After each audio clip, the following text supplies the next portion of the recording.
So guys, tapos na tayo mag-training ng ating latte art workshop. So ngayon, yung estudyante ko umalis na kakatapos lang namin. So ito yung latte art na.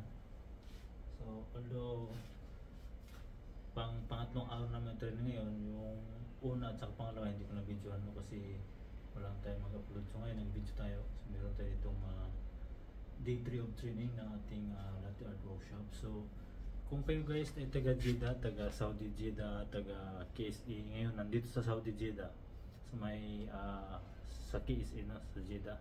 So pwede kayo mag-PM sa akin dito sa YouTube ko or sa aking Facebook page na Ramsby Official, yung Master Ramsby yung Facebook, at saka itong YouTube ko na Ramsby Official. So mag-PM kayo kung kayo taga Jeddah na nandito na sa Jeddah ngayon, pwede ko kayong i-training ng barista dito sa aking area.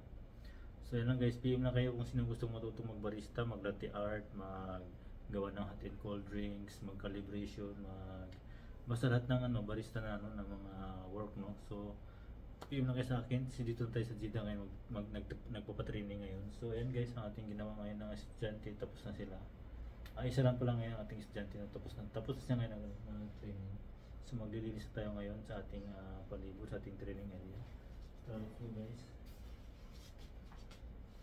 So itong mga kape na to, so gumawa kami ng isang galon na kape. Ito siya. So ilalagay na natin siya ngayon sa lagayan para inumin na natin, no? Sayang kasi pag tinatapon. So inumin natin siya mamaya pagka meron tayong time. So ito transfer natin siya sa isang lagayan.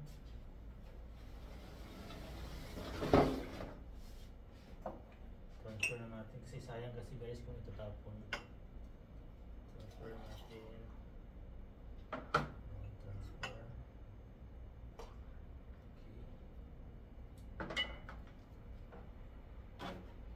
So guys, dito natin nilalagay yung mga tapos na pag-treatment para inumin na natin siya. Ayan. Ayan.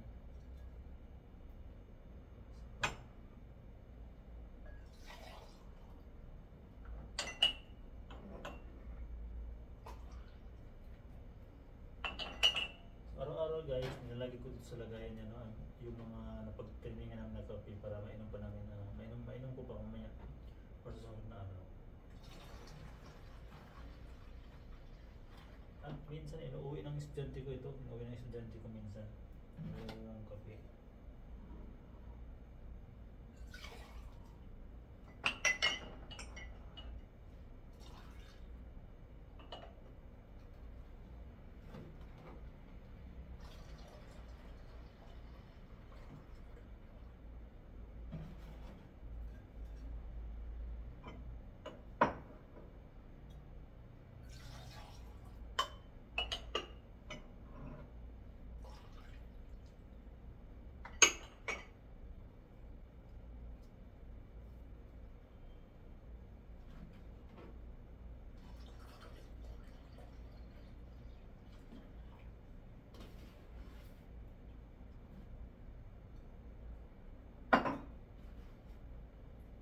Guys, no?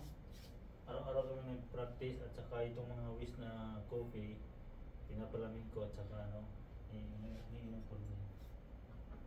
So pamimigay ko din siya.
So ito na siya guys ng ating naipo na ito ito na yung naipon natin na ano, na galing sa training natin kanina. So ito yung gatas na to.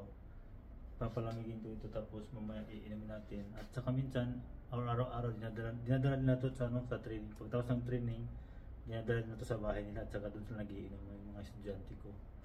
So sa akin naman ngayon, hindi na nadala yun. So papalamigin ko ngayon sa aking rep para at least iinumin mamaya.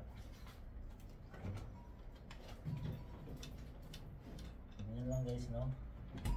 So lahat ng mga natapos namin na latte art sa mga cafe ay hindi masayang kasi iniinom naman namin yun. So yan lang guys ng ating training ngayon. So tapos tayo nag-training ng day 3 namin ngayon, day 3. So tapos na kami nag-training ng day 3. At bukas day 4 na kami. Hanggang day 10 lang kami guys, no. So pang day 5 stop kami mag-latte art tapos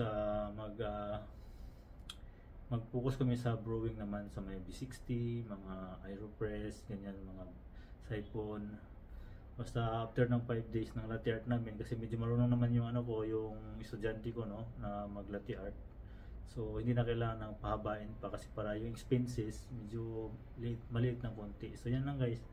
So after ng 5 days namin training ng latte art, pupunta kami sa ano, sa brewing method. Tapos after ng brewing method, mga siguro 2 days or day 8, mag cold drinks naman kami. Yung coffee, mga cold drinks na coffee or mga drinks na mga mocktail or mojito. So ganun guys, no, ang aking pa-training dito. So yan lang guys, no, ang ating videos for today. So I hope na kuha nyo, no? Kung meron kayo dyang ano, meron kayong mga kakilala sa Jeddah, i-inform nyo sa akin, i-message nyo ako sa Facebook or sa YouTube na meron tayong pa-training dito sa Jeddah is in barista, no. So pwede kayong mag-message sa akin directly sa aking Facebook at saka sa YouTube. So yun lang guys, tapusin ko itong maglinis ngayon dito. Lilinisin ko lang ito tapos para mag-clear lahat yung area na to. So, para bukas naman, mag-prepare naman kami bukas. So yan, ito lang yung training area ko, no. Yan, maliit lang siya ang training area natin. So hindi kalakihan. Pwede lang dito ano, 2 to 3 student lang tayo para ano, hindi crowded. Kasi pag lagpas na, medyo crowded na eh. So 2 to 3 lang, 2 to 3 or 2 to 4 lang, no, ang ating pwedeng turuan dito sa ating training room area. So yan lang guys ang ating videos. So bukas ulit i-video ko yung ating mga aming ginagawa dito.